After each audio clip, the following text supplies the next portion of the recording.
nandito na naman tayo sa isang lutuin naman napakasarap, yung osobuco.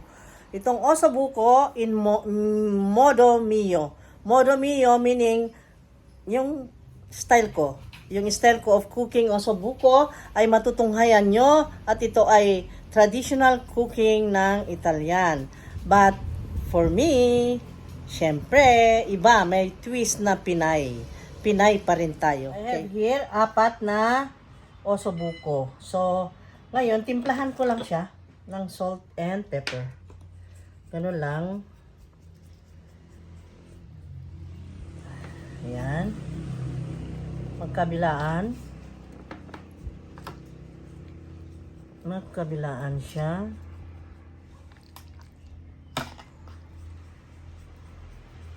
Itong osobuco ay yung parte ng baka na niluluto nating pochero. Ito po yun. Ayan. Ayan. Okay, be with me all the way para makita nyo paano ako magluto ng osobuco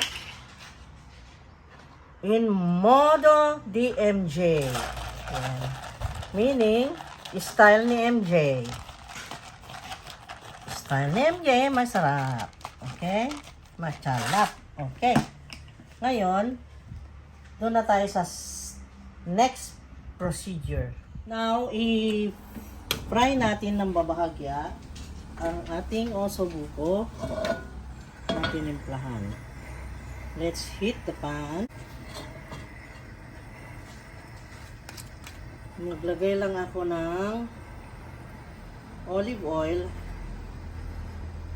I-sear lang natin siya na magkabilang sides.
Lagay natin sa pressure cooker para mas mabilis maluto. Kasi matigas po ito. Okay?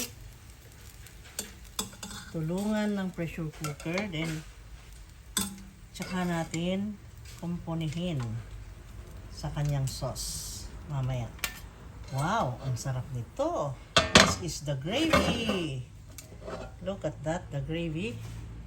Kita nyo guys, ang sarap ng gravy nito. Oh, ihalo rin natin, of course. Siyempre. And then, lang yan. Next procedure is to put our spices. I have here 5 cloves of garlic, 2 medium size of red onions, 300 grams of carrots.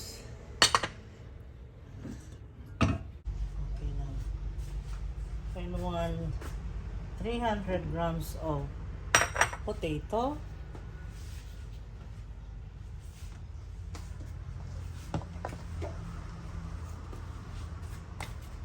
Rosemary.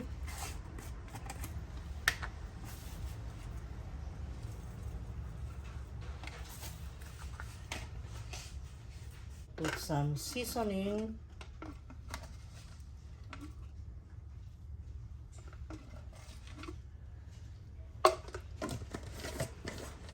I will put the soy sauce. Soy sauce. Maybe 2 tablespoons. Okay. And then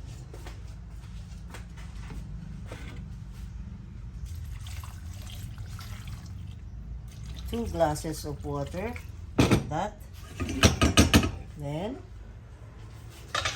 I'll just close this to cook it. Okay. Proceed the cooking.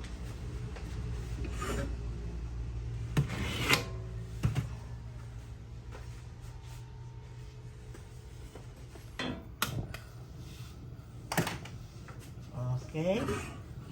Then, pag kumulo ito at tumunog, magbilang lang tayo ng 30 minutes. Then, stop. Luto na yan. And then, magkumpunita na tayo ng sauce. Okay, naka 30 minutes na nakumulo. So, patayin ko na. And then, pahupahin natin. Wow! Let me see. Let me get the fork. Wow naman yan. Wow naman yan. Okay. Tingnan natin kung malambot na ba talaga. Wow! Oh. Okay, malambot na. And then the potatoes. At gagawa na tayo ng sauce niya. Okay. Tayo mo muna. Okay, ngayon ay lagyan natin ng tomato. Siyempre, buksan natin. Full peeled tomato. Yung maliit lang na lata. Ayan. Gusto natin na lasang fresh. That's why full peeled. Then, pisatin lang natin. No need to put it in the blender. Ganyan lang. Like that.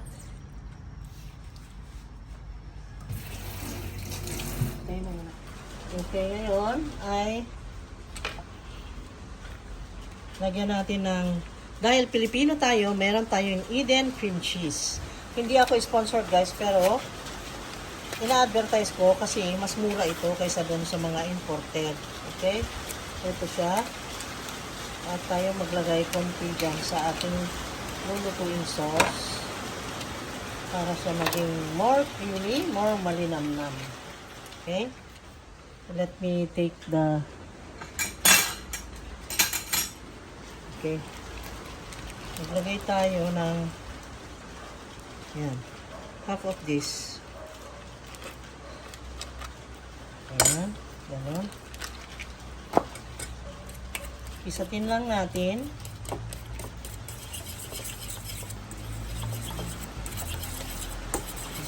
Pisatin.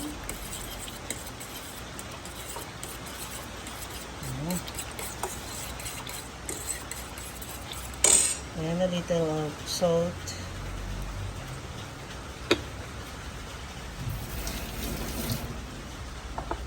Nilagyan natin ng black olives. Ito black olives guys, na slice. Lagyan natin. Ayan. Pampalasa ng konti.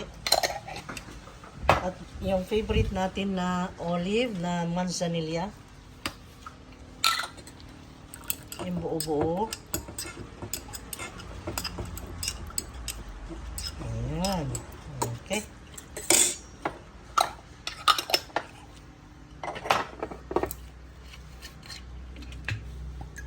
Kunting olive oil. Okay. Tapos, ipakulo lang natin konti. Mamaya. Magsindi tayo. Dahil initin natin ang pan. Hindi ako makakuha na. Hindi ko makuha. So, lagay na natin ito. Dito. Heat the pan.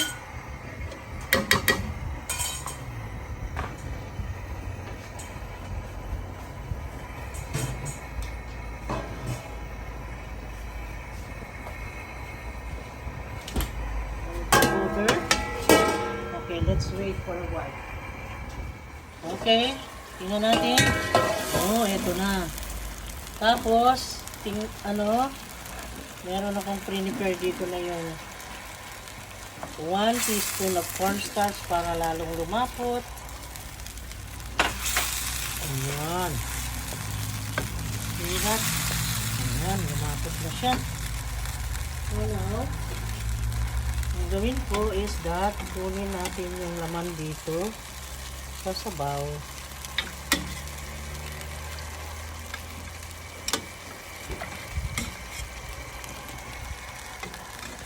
Ang sarap ng ating ossobuco. You see? This is ossobuco a la Filipina. Sarap nito guys. Super sarap. Okay? So, nakita nyo na ang ossobuco a la Filipina.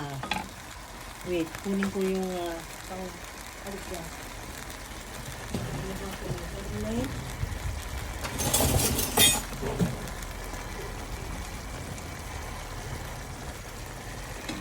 I-incorporate na dyan. So, ito na yun guys. Wow.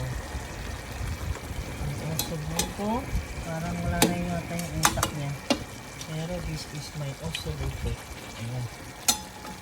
Ayan. The ossobuco, the best. The Filipino style ossobuco. Okay. Ayan. You see?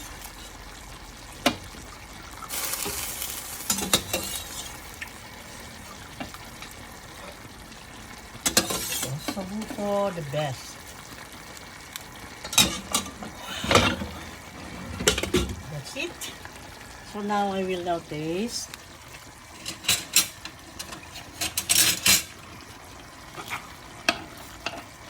Taste na natin ang ossobuco natin na napakasarap. Nasabing Pilipino kasi ito merong toyo, tapos yung cheese na ginamit natin na cream cheese is Eden cheese. That's why it's Filipino. My God, so good. I will now serve in a plate and then I will let you see. Okay. Okay, ang ating rice.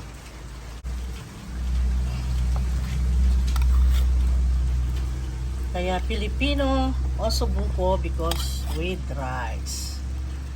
Always with rice. Okay. The rice. A little cup of rice and then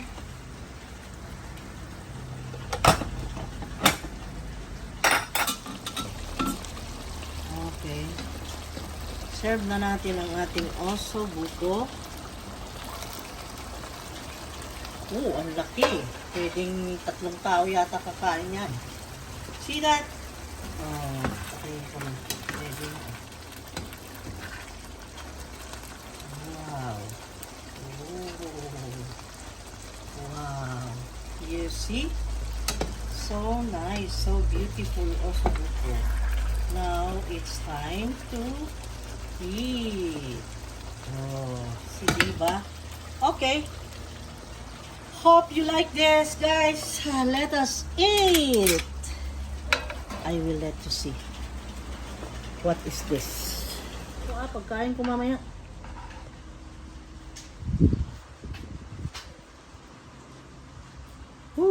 Sarap. Sauce pa lang. Sauce pa lang sold na.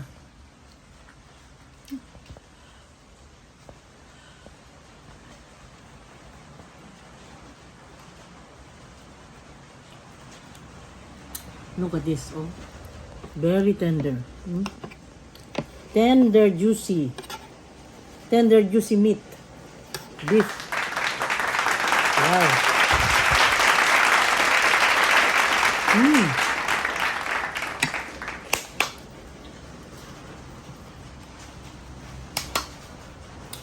Okay, thank you for watching. Please like, comment, share, and subscribe. And then, see you on the next video again. Bye-bye. Take care. Love you guys. Hope you like this. Bye-bye. Oh my God. Tapos. Ubos. Grabe, ubos. Nasarapan sila. Wow naman. Grabe. Tignan mo yan, oh. May kasalo pa na, ano. May kasalo pa dito, oh. Brownie? Masarap ba? Masarapan si Brownie. Ito naman brownie na ito. Masarapan kaya?